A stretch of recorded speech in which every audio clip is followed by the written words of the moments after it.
गांधी जी, उत्तर प्रदेश में चुनाव हैं, अगर आप इनकी संगत में रहे तो ऐसा ना हो कि आपकी भी छवि खराब हो जाए, क्योंकि यहां पर लिख रहा है प्राइमा फेसी। अब हकीकत क्या है मैं ये नहीं कह सकता, लेकिन जितनी तस्वीरें दिखाई दे रही हैं वो तस्वीरें यही बताती हैं कि देखिए वो फूलो देवी और छाया वर्मा देखिए किस तरीके से बिहेव कर रही है उस महिला मार्शल के साथ जिस तरह से उन्होंने सफेद कपड़े में जो महिला मार्शल दिखाई दे रही है, ऐसे ऐसे धक्का मार मार के अरे कहीं आप इनके चक्कर में न लपेटे में आ जाए, उत्तर प्रदेश चुनाव में आपकी छवि खराब हो जाए। अच्छा कर रही है आपकी पार्टी अभी तक। दीपक जी, पहले तो मैं ये कहना चाहूंगा कि समाजवादी पार्टी संसद के अंदर असंसदीय जो आचरण है उसका कभी समर्थन नहीं करती और कभी हम किया भी वायलेंस नहीं, का कभी समर्थन नहीं और कभी करते। किया भी नहीं समाजवादी पार्टी ने संसद में इस तरह का आचरण। और जो भी एथिकल चीजें हैं, जो भी कोड ऑफ कंडक्ट है, समाजवादी पार्टी पूरी तरह से उसको फॉलो करती है। लेकिन एक बात मैं जरूर कहना चाहूंगा कि संसद को सुचारू रूप से चलाना मैं समझता हूं कि ये सरकार की जिम्मेदारी है।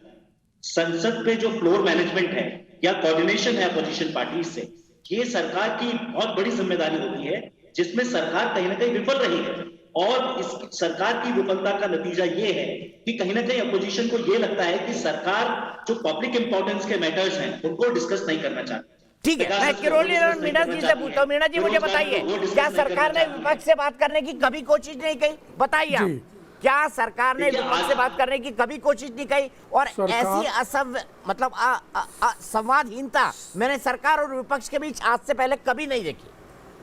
देखिए आप दीपक जी, देखिए कि नंबर ऑफ डेज देख लीजिए ना, सरकार संसद कितने दिन चल रहा है। सरकार, गांधी जी सुन लीजिए, किरोड़ी मल जी, सरकार ने आगे बढ़कर सरकार के मंत्रियों ने, माननीय सभापति जी ने इनको बार बार संवाद के लिए बुलाया, संवाद किया। मैंने मेरी आंखों से ऐसी स्थिति देखी जब ये प्रतिपक्ष के लोग और हमारे दो मंत्री लौट के आ रहे थे, दोनों मंत्री पीयूष गोयल और संसदीय मंत्री को घेर लिया, उनको उनकी सीट तक नहीं आने दिया। तो ये कहना कि संवादहीनता है, कतई संवादहीनता नहीं। सरकार कृषि बिल पर भी चर्चा करने के लिए तैयार थी, सरकार हर मुद्दे पर चर्चा करने के लिए तैयार थी, लेकिन पूरा प्रतिपक्ष ने शुरू से ही तय कर लिया था। राहुल गांधी जी ने तो कह दिया था कि पूरे सत्र को धोना है, चलने ही नहीं देना है। उन्होंने अपना इरादा तो पूरा कर लिया, लेकिन देश की जनता के साथ अत्याचार किया, अन्याय किया।